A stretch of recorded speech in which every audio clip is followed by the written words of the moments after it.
Hi everyone, once again welcome on Vedantu NEET toppers. तो बच्चों, हमारी जो top 10 most repeated and important previous year question series है, उसमें अब हम लोग आ गए इवोल्यूशन चैप्टर के ऊपर। आज दिन भर में मैं आपको ऑलमोस्ट हाफ से भी ज्यादा सिलेबस के previous year questions top most जो इंपॉर्टेंट है उसके वीडियोस प्रोवाइड कर दूंगी। इवोल्यूशन चैप्टर देखा जाए तो बहुत ही इंपॉर्टेंट चैप्टर है और काफी सिमिलर पैटर्न में रिपीट होते हैं इसमें प्रीवियस ईयर क्वेश्चंस, लेकिन क्योंकि इसमें कंटेंट बहुत सारा है पूछने को, तो बेटा कई बार ऐसा होता है कि वो थोड़ा लैंग्वेज घुमा करके या दो कॉन्सेप्ट एक ही क्वेश्चन में मिक्स करके पूछ सकते हैं। देखो, हम देखते हैं कि कौन कौन से क्वेश्चंस इसमें पहले आ चुके हैं जो कि सबसे ज्यादा रिपीट हुए हैं। सबसे पहला क्वेश्चन हमारे पास है, write the hypothetical proposals put forth by Oparin and Haldane, या फिर state the two postulates of Oparin and Haldane with respect to the origin of life. ठीक है, अब इस क्वेश्चन में क्या आंसर करना है। देखो बेटा, ओपेरन एंड हेल्डेन जो है ना, उन्होंने कौन सी थ्योरी दिया हमें ये मालूम होना चाहिए पहले तो। ठीक है, तो ओपेरन एंड हेल्डेन गेव कौन सी थ्योरी दिया है बेटा उन्होंने, कीमोसिंथेटिक थ्योरी ऑफ इवोल्यूशन। ठीक है, कीमोसिंथेटिक थ्योरी ऑफ इवोल्यूशन उन्होंने दिया है हमें। एंड ये जो थ्योरी है ये क्या बोलती है, दिस थ्योरी स्टेट्स दैट, क्या बोलती है, this theory states that on early earth environmental conditions were very reactive. ठीक है, बहुत रिएक्टिव थे, बहुत ज्यादा रिएक्टिव। एटमॉस्फेरिक कंडीशंस में क्या क्या चीजें शामिल है, उन्होंने कहा था कि वॉल्केनिक इरप्शंस हो रहे थे, है ना, इसके अलावा अर्थक्वेक आ रहे थे। ठीक है, मेटेओराइट्स फॉल हो रहे थे, हार्मफुल रेडिएशंस ऑफ सन आ रही थी। ठीक है, रेज फ्रॉम कॉस्मोस से आ रही थी। ठीक है, इसके अलावा टेम्परेचर बहुत ज्यादा हाई था, लाइटनिंग हो रही थी, बार बार बिजलियां गिर रही थी, एटसेट्रा। ये सब कंडीशंस थी। As well as earth had reducing atmosphere, है ना। रिड्यूसिंग एटमॉस्फेयर का मतलब होता है कि ऑक्सीजन फ्री अवेलेबल नहीं थी।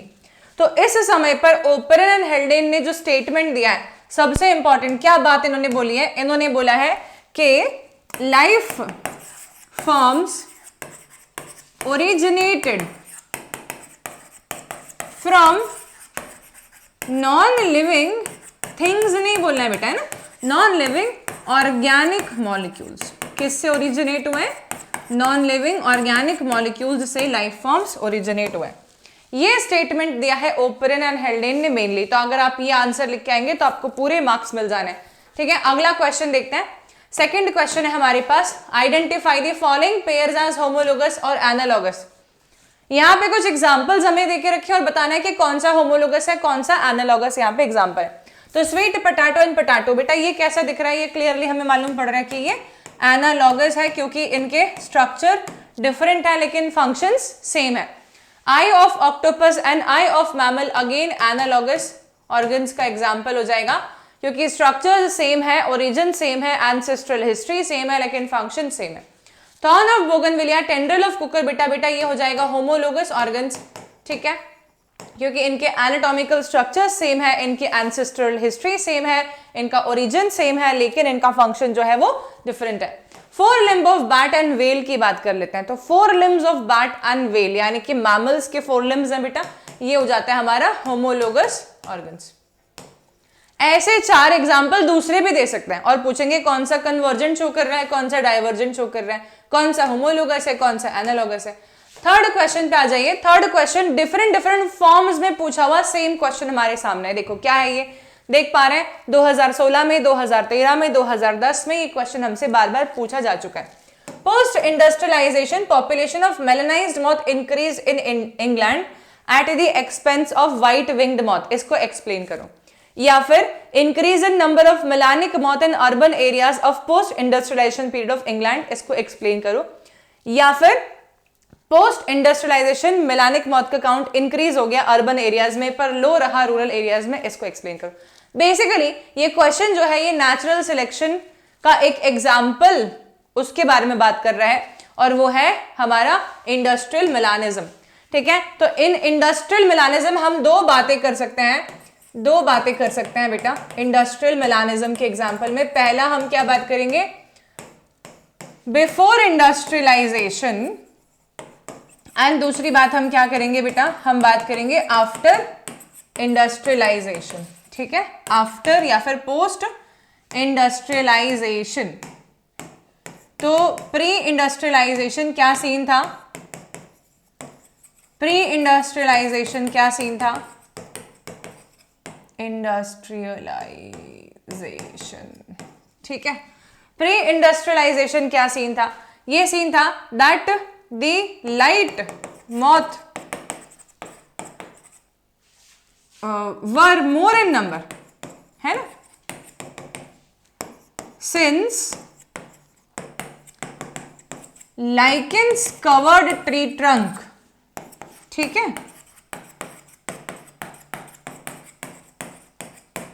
And the dark colored moth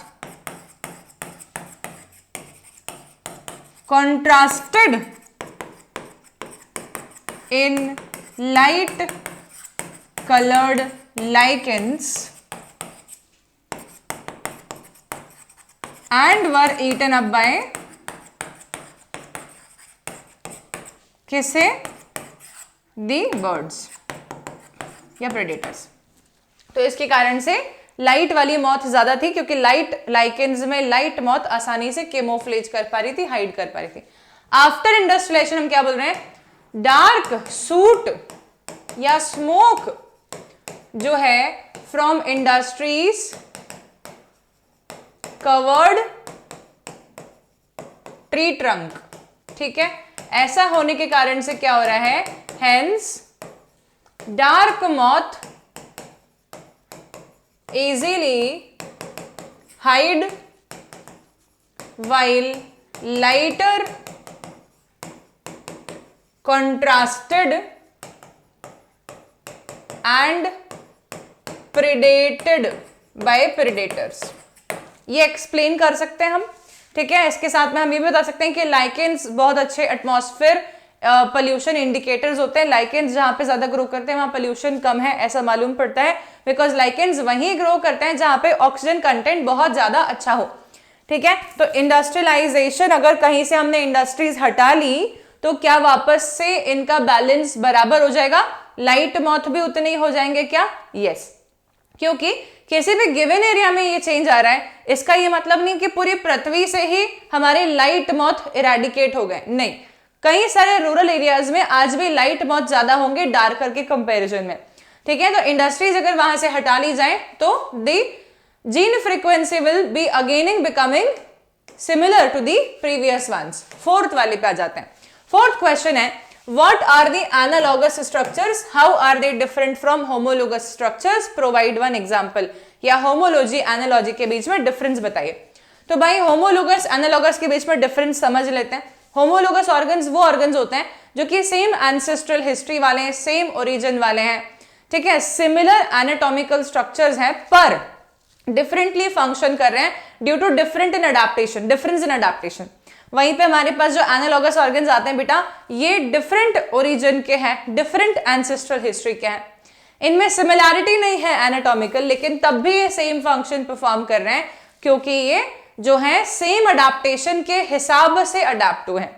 ठीक है, और homologous organs divergent evolution show करते हैं, वहीं पे analogous organs convergent evolution show करते हैं। एग्जांपल के तौर पे four limb of vertebrate mammals homologous organs है और potato and sweet potato analogous organ है। तो हम ये लिख सकते हैं डिफरेंस बिटवीन, मैंने आपको यहाँ पे डिफरेंस बिटवीन का पूरा चार्ट भी बना के दे दिया।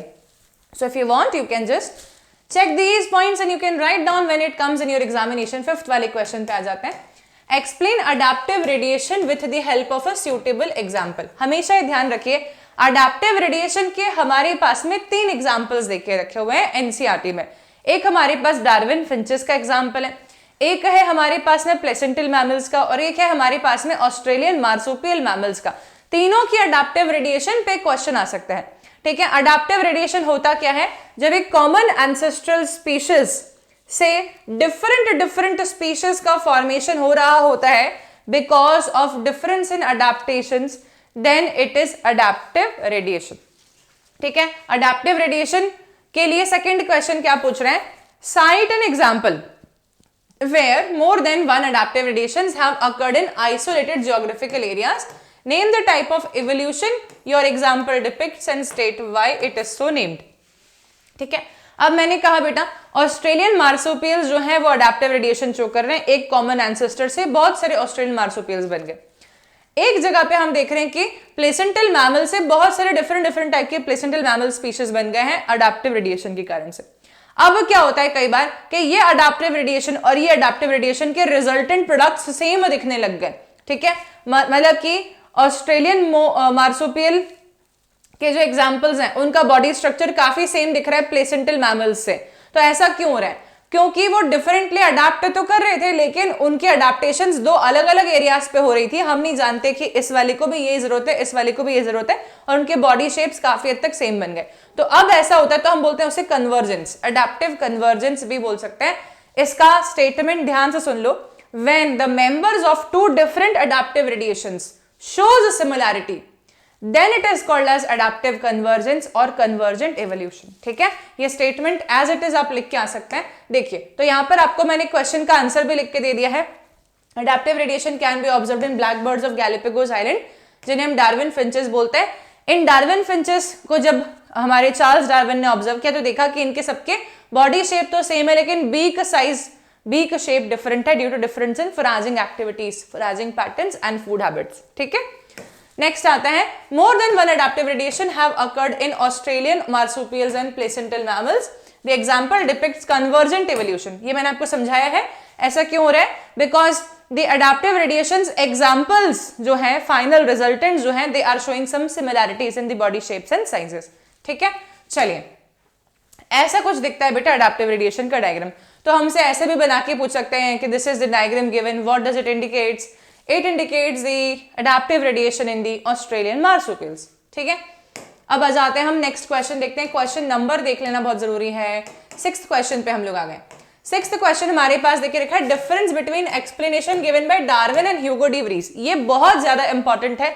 डार्विन के हिसाब से इवोल्यूशन ऑफ ऑर्गेनिजम्स का अलग तरीका है और ह्यूगो डी व्रीज के हिसाब से इवोल्यूशन ऑफ ऑर्गेनिजम्स का अलग तरीका है। डार्विन कहता है कि slowly gradually over a period of time changes accumulate होते हैं इन द बॉडी ऑफ ऑर्गेनिजम्स और उन्हें वो वेरिएशंस बोलते हैं। एंड उनके हिसाब से ये स्लो ग्रेजुअल वेरिएशंस के कारण से ऑर्गेनिज्म इवॉल्व होता है, ठीक है। हेरिटेबल होती हैं ये वेरिएशंस, है ना। वहीं पर ह्यूगो डी व्रीज क्या बोलते हैं, ह्यूगो डी व्रीज ये बोलते हैं कि बड़ा सा sudden single step large mutation random directionless के कारण से होते हैं ऑर्गेनिजम्स इवॉल्व। माने कि ह्यूगो डी व्रीज के हिसाब से आज रात में आप एक इंसान है, अगले दिन आप सुबह उठकर बेयर बन सकते हैं, भालू बन सकते हैं, पोलर बेयर बन सकते हैं, कोआला बन सकते हैं, कुछ भी बन सकते हैं, कुछ भी बन सकते हैं क्योंकि डायरेक्शनलेस तरीके से बनेंगे आप, है ना। तो बेसिकली ह्यूगो डी व्रीज का जो स्टेटमेंट है ये बिल्कुल ऐसा स्ट्रॉन्ग नहीं लग रहा है, सारे ऑर्गेनिजम्स के ऊपर एप्लीकेबल नहीं दिख रहा है। चार्ल्स डार्विन का स्टेटमेंट ज्यादा बेहतर लग रहा है, इवोल्यूशन का मैकेनिज्म चार्ल्स डार्विन का ज्यादा बेहतर है, ठीक है। तो यहाँ पे आप देख सकते हैं दोनों पॉइंट्स को। डार्विन के हिसाब से ग्रेजुअल होता है लेकिन ह्यूगो डी व्रीज के हिसाब से सिंगल स्टेप लार्ज म्यूटेशन होता है, सॉल्टेशन बोलते हैं इसे। Variations and natural selections occurs through a number of generations, है ना, इसके कारण स्पीसीएशन होता है। लेकिन यहाँ पे कहता है सिंगल स्टेप म्यूटेशन के कारण से ही स्पीशीज बदल जाती है। डार्विन के हिसाब से वेरिएशन स्मॉल एंड डायरेक्शनल होती है और डी व्रीज के हिसाब से म्यूटेशन रैंडम एंड डायरेक्शनलेस होती है। डायरेक्शनल का क्या मतलब है, डायरेक्शनल का मतलब है, मान लो बेटा कि हम मोबाइल फोन चला रहे हैं बहुत ज्यादा, अब मोबाइल फोन बहुत चला रहे हैं आजकल की सारी जनरेशन वाले लोग, ठीक है। तो अब हम इस डायरेक्शन में मूव ऑन कर रहे हैं, राइट। तो हमारे जो आगे आने वाली प्रोजेनीज हैं हो सकता है कि उनके थंब के शेप साइजेस, फिंगर के शेप साइजेस में कुछ डिफरेंस आ जाए बिकॉज ऑफ मोबाइल यूजेज, ठीक है। So this is directional change that yes we are actually meant for technical evolution, okay. तो ये डायरेक्शनल चेंज होता है। 7th क्वेश्चन देखो, how does the process of natural selection affect Hardy Weinberg equilibrium. Natural selection की process से Hardy Weinberg equilibrium कैसे affect होता है? List the other 4 factors that disturbs the equilibrium. तो बेटा इक्विलिब्रियम जो होता है इसको मैं आपको एक बॉक्स डायग्राम से हमेशा समझाती हूँ, मैंने पढ़ाया तब भी मैं ऐसे ही समझाती हूँ, ठीक है। अभी क्वेश्चन प्रैक्टिस में भी यही समझ लो। हार्डी-वेनबर्ग इक्विलिब्रियम जो है बेटा ये क्या बोलता है? ये बोलता है कि द अलील फ्रीक्वेंसीज या gene frequencies will remain constant, ठीक है, इन अ लार्ज आइसोलेटेड पॉपुलेशन, ठीक है, वेयर देयर इज नो, अब हम बोल रहे हैं कि एक पॉपुलेशन है बहुत बड़ी है, अच्छे खासे लोग इसमें रहते हैं, इसकी जीन फ्रीक्वेंसी अलील फ्रीक्वेंसी कांस्टेंट रहने वाली। तो भाई स्क्वायरिंग बोथ द साइड्स कर दो तो p square plus 2pq plus q square is equals to 1 भी हो जाता है। और ये जो है ये हार्डी-वेनबर्ग इक्विलिब्रियम इंडिकेट करता है। हार्डी-वेनबर्ग ऐसा बोलते हैं भाई कि जब तक इस पॉपुलेशन में कोई इमिग्रेशन ना हो, कोई बाहर से अंदर ना आए, ठीक है, या कोई एमिग्रेशन ना हो, कोई अंदर से बाहर ना जाए, ठीक है, यानी कि जीन माइग्रेशन ना हो, तो इधर भी नहीं जाना है, इधर भी नहीं जाना है। और दूसरा ये कहते हैं कि इस पॉपुलेशन में नेचुरल सिलेक्शन ना हो। तीसरा कहते हैं कि इस पॉपुलेशन में म्यूटेशन भी ना हो। चौथा वो कहते हैं कि इस पॉपुलेशन में जेनेटिक ड्रिफ्ट भी ना हो। पांचवा वो कहते हैं कि इस पॉपुलेशन के अंदर असॉर्टिव मेटिंग भी ना हो, रैंडम मेटिंग हो सकती है, असॉर्टिव मेटिंग नहीं होनी चाहिए, ठीक है। ये सारी चीजें अगर रहती हैं तो हार्डी-वेनबर्ग इक्विलिब्रियम अफेक्ट नहीं होगा। मतलब इनमें से कुछ भी ना हो तो हार्डी-वेनबर्ग इक्विलिब्रियम कांस्टेंट रहेगा, लेकिन इनमें से कुछ भी हो गया तो हार्डी-वेनबर्ग इक्विलिब्रियम डिस्टर्ब हो जाएगा, ठीक है। तो ये कह रहा है कि नेचुरल सिलेक्शन से कैसे डिस्टर्ब हो रहा है। तो अब मैं बताती हूँ अगर आपको बच्चों, अगर मैंने कहा कि हमने मॉथ वाला एग्जाम्पल देखा इंडस्ट्रियल मिलानिज्म का, तो वहां पे हमने क्या देखा कि जो हमारी लाइटर मॉथ की वैरायटीज थी वो मर जा रही थी, प्रेडेटर्स उनको अटैक कर रहे थे इंडस्ट्रीज आने के बाद में, और डार्कर मॉथ जो है वही एक्सप्रेस कर रही है। तो इसका मतलब ये हो गया ना कि 2 डिफरेंट वेरिएंट्स है मॉथ के, एक लाइट है एक डार्क है, तो डार्क वाला सिलेक्ट हो रहा है ओवर लाइट, तो आने वाले समय में डार्क ही मॉथ हमें नजर आएंगी और लाइटर मॉथ वेरिएंट्स मिलेंगे ही नहीं, ठीक है, उस एरिया में। तो यहां पर क्या हो रहा है, डायरेक्शनल सिलेक्शन हो गया। अब डायरेक्शनल सिलेक्शन हो गया तो हार्डी-वेनबर्ग इक्विलिब्रियम डिस्टर्ब हो गया। उसका डिस्टर्ब क्यों हो गया कि अब पहले जो जीन फ्रीक्वेंसी थी वैसी जीन फ्रीक्वेंसी नहीं है, बल्कि डिफरेंट जीन फ्रीक्वेंसी देखने मिल रही है, डार्कर मॉथ की मात्रा ज्यादा हो गई लाइटर मॉथ के कंपैरिजन में। तो इस तरीके का आप एक्सप्लेनेशन यहां पे देख के बता सकते हैं, ठीक है। 3 मार्क्स का क्वेश्चन है ये। अब आ जाते हैं 8th क्वेश्चन के ऊपर। 8th क्वेश्चन क्या कह रहा है, देखो ध्यान से। 8th हमारा जो क्वेश्चन है ये हमसे एंसेस्टर्स के नाम देके रख रहा है, हमसे पूछ रहा है कि कौन क्या है इनमें से, ठीक है। तो पहला देखते हैं, ह्यूमन लाइक है, मीट ईटर है, 900 cc ब्रेन कैपेसिटी, एसके और जावा में रहता है। तो ये जावा एप मैन है और जावा एप मैन होता है बेटा होमो इरेक्टस, ठीक है, जावा एप मैन है, इसे हम बोलते हैं होमो इरेक्टस, ठीक है। एक्सप्लेन करना है ना इसको बस, ठीक है। नेक्स्ट देखते हैं, more human with brain size 1400 cc lived in central Asia, used hides and buried their dead ones. कौन है भाई ये हो जाएंगे आपके निएंडरथल मैन, ठीक है, निएंडरथल मैन है ना, इस वाले का आंसर है। देन सी देखते हैं बेटा, सी हमारे पास है ह्यूमन लाइक वेजिटेरियन है विद ब्रेन कैपेसिटी 650 से 800 cc, ये है हमारे होमो हैबिलिस, ठीक है। तो ह्यूमन इवोल्यूशन पढ़ लेना ठीक से, ऐसे क्वेश्चन भी आ सकता है आपके पास में।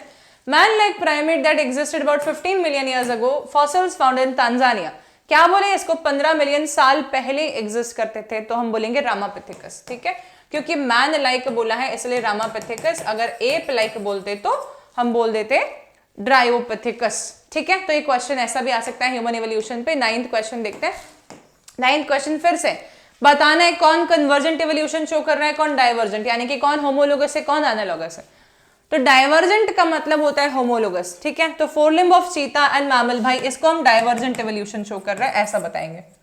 Then flipper of dolphin and penguin, तो डॉल्फिन और पेंगुइन में ये डिफरेंस है कि डॉल्फिन होती है मैमल और पेंगुइन होती है बर्ड, और फ्लिपर्स हैं इनके, तो हमें इसे सेम फंक्शन परफॉर्म कर रही है, तो कन्वर्जेंट इवोल्यूशन बोलना पड़ेगा। Wings of butterfly and wings of bird, same function perform कर रहे हैं, कन्वर्जेंट इवोल्यूशन बताना पड़ेगा ऐसे, और four limb of whale and mammals, ये हो जाएगा आपका डाइवर्जेंट इवोल्यूशन। ठीक है, तो इस तरीके से भी हमारे पास क्वेश्चंस आ सकते हैं, होमोलॉजी एनालॉजी नहीं पूछ के डाइवर्जेंट कन्वर्जेंट पूछ सकते हैं। देन आता है बेटा नेक्स्ट क्वेश्चन, 10th क्वेश्चन है, convergent and divergent evolution are two concepts explaining organic evolution, explain करना है ईच वन ऑफ देम। ठीक है, 2010 में, 11 में भी आया है, 16 में भी पूछा हुआ है। कैसे एक्सप्लेन करेंगे इसे भाई? कन्वर्जेंट इवोल्यूशन समझ लीजिए आप यहाँ पे मेरे से डायग्राम में, और डाइवर्जेंट भी समझ लीजिए, आपको अपने आप इसका आंसर लिखते आ जाएगा। देखो मैंने क्या दिया भाई, पोटैटो है और स्वीट पोटैटो है। ठीक है, तो मैंने कहा पोटैटो जो है ये है स्टेम मॉडिफिकेशन, और स्वीट पोटैटो जो है ये है रूट मॉडिफिकेशन, लेकिन दोनों के दोनों जो है कन्वर्ज कर रहे हैं ऑन कॉमन फंक्शन, और वो है स्टोरेज ऑफ फूड। तो जब कोई दो डिफरेंट स्पीशीज एक कॉमन पॉइंट पे कन्वर्ज कर रही होती हैं, तो इस प्रकार के इवोल्यूशन को हम लोग बोलते हैं कन्वर्जेंट इवोल्यूशन। तो हमें बताना पड़ेगा कि एनालॉगस ऑर्गन्स जो होते हैं ये क्या शो करते हैं, ये शो करते हैं convergent evolution, analogy shows convergent evolution. वहीं पर भाई हमारी जो होमोलॉजी होती है ये शो करती है डाइवर्जेंट इवोल्यूशन। कैसे शो करती है देखिए, तो मैंने क्या दिया कि फोर लिम्ब ऑफ मैमल्स की मैं बात कर रही हूं। ठीक है, तो मैंने इसमें एक कॉमन एंसेस्टर बताया, लेकिन मैं बता रही हूं कि मैमल्स में देखो डिफरेंट मैमल्स क्या कर रहे हैं। तो चीता का मैंने कहा कि चीता अपने फोर लिम्ब को रनिंग में इस्तेमाल करता है। ठीक है, वहीं पर मैन जो है ग्रास्पिंग ऑफ ऑब्जेक्ट्स में इस्तेमाल करता है, सामान उठाने में। ठीक है, वहीं पर हम बोलेंगे कि यार बैट जो है वो फ्लाइंग में हेल्प कर रहा है, फ्लाइंग में हेल्प ले रहा है, और जो वेल है वो स्विमिंग में हेल्प ले रही है। तो इसका क्या मतलब हो गया? इसका ये मतलब हो गया है कि यहां पे लिख दे रही हूं उसका कि डिफरेंट सेम स्पीशीज के डिफरेंट डाइवर्सिफिकेशन देखने मिल रहे हैं। तो ये हो जाता है हमारा डाइवर्जेंट इवोल्यूशन, यानी कि कॉमन एंसेस्ट्रल स्पीशीज से डिफरेंट स्पीशीज बनती है, species 1, species 2, species 3 due to difference in adaptation. तो ये हो जाता है डाइवर्जेंट इवोल्यूशन।